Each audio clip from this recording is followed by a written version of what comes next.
လောကမှာရုပ်မာတဲ့ပုဂ္ဂိုလ်တွေဟာပြောလိုက်လို့ရှိရင်သူများမကောင်းကြောင်းကြည့်ပဲတဲ့သူများမကောင်းကြောင်းကိုမမေးဘဲနဲ့ပြောရတဲ့မေးလာရင်တော့အဲ့ဒါအကျေတုံကမစိုးနိုင်တော့ဘူးပြောနေတော့လားတဲ့နော်နောက်ပြီးတော့သူများကောင်းကြောင်းကိုမပြောနိုင်ဘူးတဲ့မေးလာပြီဆိုတော့မှမပြောခြင်းနဲ့ပြောတာတဲ့နော်နောက်ပြီးတော့ကိုကောင်းကြောင်းကိုအလွန်ပြောတယ်တဲ့မမေးဘဲနဲ့ပြောတယ်မေးလာရင်တော့မဆုံးတော့ဘူးပြောနေတော့တာနော်ပြီးတော့ဗာလေကိုမကောင်းကြောင်းကိုဘယ်တော့မှမပြောဘူးမေးရင်တောင်မှမလွဲတာမရှောင်တာနည်းနည်းပဲပြောနေတယ်အဲ့ဒီအင်္ဂါရက်၄ပါးနဲ့ညီရင်အဲ့ဒီနှုတ်ပိုင်ရှင်ကိုဒါလူရုပ်လို့သိလေတဲ့သုံးလုံးထားတာကတော့နည်းနည်းယဉ်သီးတယ်လို့ရှိတယ်နော်ဒါပေမဲ့မလွန်ဘူးလို့ဦးစင်းထင်တယ်ဘာဖြစ်လို့လဲဆိုတော့သူများမကောင်းကြောင်းပြောနေတဲ့အချိန်မှာစိတ်ထဲမှာကောင်းမြတ်တဲ့သဘောဖြစ်ကုန်မဖြစ်ဘူးကိုမကောင်းကြောင်းပြောတဲ့လူကောင်းတယ်မကောင်းဘူးဆိုတာမသေးကြပါဘူးလို့မကောင်းကြောင်းပြောနေတဲ့လူမကောင်းဘူးဆိုတာတော့သိကြတယ်လက်ခံရလားဦးစင်ပြောတာကိုအဲ့ဒါလိုပဲကိုကောင်းကြောင်းပြောနေတဲ့အချိန်မှာလည်းကိုယ့်ရဲ့စိတ်ထဲမှာကောင်းမြတ်တဲ့သဘောဖြစ်ကုန်မဖြစ်ဘူးဟုတ်ရလားကိုအမွန်းတင်ပြီးတော့အတုကံတဏလို့သုံးတာပေါ့သူများကိုနှိမ့်ချပြီးတော့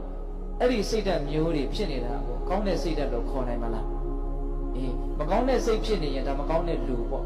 လူမှာယုတ်ကအဓိကလားစိတ်ကအဓိကလားစိတ်မြတ်ရင်လူမြတ်လို့ပြောရတာပဲစိတ်ကောင်းရင်လူကောင်းလို့ပြောရတာပဲစိတ်ယုတ်ရင်လူယုတ်လို့ပြောရတာပဲဒီယုတ်ပိုင်းဆိုင်ရာကြီးကတော့သိပ်ထူးတယ်လို့မရှိပါဘူးဒါကြတော့မတို့လက်မောင်းကိုဖောက်လိုက်ရင်သွေးထွက်လာတယ်လူယုတ်မှာတယောက်ရဲ့လက်မောင်းကိုဖောက်လိုက်ရင်လည်းသွေးထွက်လာတာပဲမဟုတ်လားဘာကထူးနေတာလဲစိတ်ကထူးနေတာဟုတ်ရဲ့လားဒါကြောင့်မကောင်းတာတွေပြောနေပြီကိုကောင်းကြောင်းတွေပြောနေပြီသူများမကောင်းကြောင်းတွေပြောနေပြီဆိုရင်အဲ့ဒီအချိန်မှာကိုယ့်ရဲ့စိတ်တွေကောင်းတဲ့စိတ်လို့ပြောမလားမကောင်းတဲ့စိတ်လို့ပြောမလားမကောင်းတဲ့စိတ်ပါဒါကိုယ်တိုင်ခံစားလို့ရပါတယ်သူများမကောင်းကြောင်းပြောနေတဲ့အချိန်မှာစိတ်ထဲမှာမချမ်းသာပါဘူးဒါဦးဇင်းတို့လည်းပုထုသင်တဘာဝပြောဘူးပါတယ်ပြောလို့ပြောနေတာပါပဲ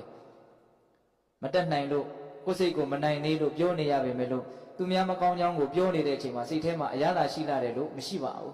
ကိုကောင်းကြောင်းကိုပြောနေရရင်လည်းစိတ်ထဲမှာအရသာရှိတယ်ချမ်းသာတယ်လို့မရှိပါဘူးဟုတ်ရဲ့လားဒါကြောင့်မြတ်စွာဘုရားကသူများမကောင်းကြောင်းမမေးဘဲနဲ့ပြောတယ်သူများကောင်းကြောင်းကိုမပြောနိုင်ဘူးကိုကောင်းကြောင်းကိုအတင်းပြောတယ်ကိုမကောင်းကြောင်းကိုမပြောနိုင်ဘူးဆိုရင်အဲ့ဒါလူယုံမှလို့မှတ်လေတဲ့ဟုတ်ရဲ့လားသူတော်ကောင်းဆိုတာအဲ့လိုမဟုတ်ဘူးစိတ်ကောင်းနှလုံးကောင်းရှိတဲ့လူဆိုတာအဲ့လိုမဟုတ်ဘူးသူများမကောင်းကြောင်းကိုမမေးရင်ဘယ်တော့မှမပြောဘူးမေးလာပြီဆိုတော့မှဒါမျိုးတွေကဖြစ်တတ်ပါတယ်ဆိုပြီးတော့ညံ့ညတာတာရှော့ရှော့ပေါ့ပေါ့ပြောတယ်ဒါသူတော်ကောင်းတို့ရဲ့စိတ်ဓာတ်နော်သူ